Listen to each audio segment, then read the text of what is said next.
একটা গল্প মনে পড়ে গেল।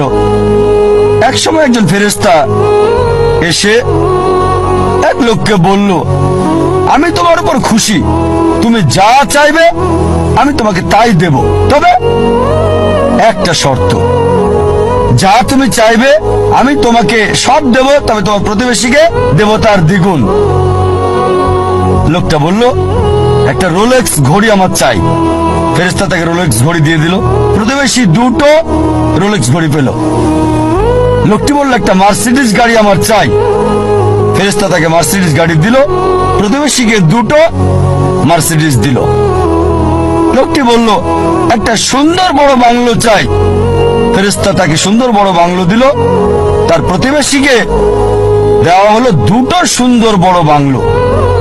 লোকটি পরে বলল, দয়া করে আমার শেষ ইচ্ছাটা তুমি পূরণ করে দাও। কি সেটা? আমার একটা চোখ তুমি নষ্ট করে দাও, যাতে কিছু আমি চোখে না দেখতে পাই। চিন্তা করেন, সে তার নিজের চেয়ে প্রতিবেশীকে নিয়ে বেশি ব্যস্ত। তার জীবন সহজ কিন্তু জটিল সেটা ভাবছে না সে। প্রাচুর্য কি দারিদ্রতা যাই থাকুক, সে বেশি চিন্তিত তার প্রতিবেশীর চেয়ে ভালো জীবন যাপন করা নিয়ে। এ কারণেই সে ফেরেশতাকে বলল, আমার একটা চোখ নষ্ট করে দাও, যাতে প্রতিবেশীর দুটো চোখই নষ্ট হয়ে যায়। এভাবে আমরা প্রতিবেশী কেন্দ্রিক। নিজে সুখী কিনা ভাবছে না, দেখতে পারবে কিনা সেটা ব্যাপার না,